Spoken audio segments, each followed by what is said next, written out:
Assalamualaikum warahmatullahi wabarakatuh. Om Swastiastu, Namo Buddhaya, dan salam kebajikan, salam Pancasila. Halo teman-teman, perkenalkan nama saya Nurul Asyikin dengan NIM A3212461 dari kelas B dengan dosen pengampu mata kuliah Hukum Pidana dengan hormat saya sebutkan namanya Bapak Dr. Asdin SPD MPD. Baik, kita masuk di materi yang pertama, yaitu pengertian keadaan-keadaan, yang dimana keadaan-keadaan ini yang menyertai suatu perbuatan pada waktu perbuatan dilakukan merupakan keadaan penyerta yang dirumuskan pada delik. Perbuatan pidana, keadaan-keadaan ini dapat dilihat dari 3 poin. Yang pertama, cara melakukan perbuatan atau sarana yang digunakan. Yang kedua, waktu dan tempat dilakukan. Yang ketiga, serta subjek dan objek delik yang ditentukan pada perumusan. Selanjutnya, keadilan yang menyertai perbuatan. Keadaan yang menyertai perbuatan merupakan keadaan yang menyertai suatu perbuatan pada saat dilakukan. Contohnya pada pasal 211 KUHP yang berbunyi tentang kekerasan terhadap pegawai negeri. Yang kedua, pasal 285 KUHP yang berbunyi tentang permukosaan. Selanjutnya ada pengertian jail naming. Menurut doktrin, jail naming menurut sifatnya terdiri dari atas 2 poin. Yang pertama, jail naming yang berdiri sendiri, yakni pertanggungjawabannya dari tiap peserta dihargai diri sendiri. Yang kedua, jail naming yang tidak berdiri sendiri, yakni pertanggungjawabannya dari peserta yang satu digunakan pada perbuatan peserta yang lain. Selanjutnya ada orang yang melakukan delik atau dader. Orang yang memenuhi unsur dalam Kamus Besar Bahasa Belanda, dader diartikan pembuat.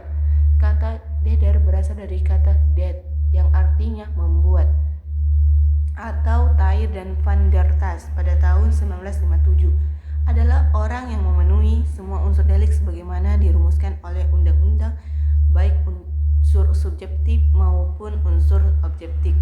Pelaku dapat diketahui dari jenis delik, delik formil, material yang memuat unsur kualitas atau kedudukan. Selanjutnya, orang yang menyuruh melakukan atau downplager, orang yang berkehendak melakukan delik tetapi menyuruh orang lain yang tidak dapat dipertanggungjawabkan. Orang yang membujuk atau whitlocker, orang yang dengan sengaja membujuk orang lain untuk melakukan tindak pidana. Unsur-unsur membujuk diatur dalam pasal 55 ayat 1 kedua KUHP. Yang selanjutnya adalah membantu melakukan atau medeplicit, orang yang dengan sengaja membantu saat kejahatan dilakukan atau diatur dalam pasal 56 KUHP. Selanjutnya adalah percobaan atau entrapment. Dalam hukum pidana, percobaan adalah situasi di mana tujuan melakukan tindak pidana tidak tercapai.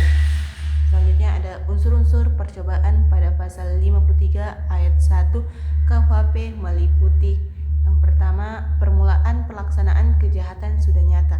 Yang kedua, maksud dari orang yang hendak melakukan kejahatan.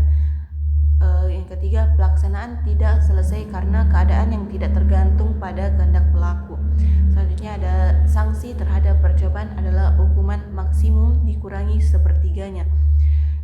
Pada pasal 53 ayat 2 dan ayat 3 KUHP, jika kejahatan diancam dengan hukuman mati atau penjara seumur hidup, hukuman diturunkan menjadi penjara paling lama 15 tahun.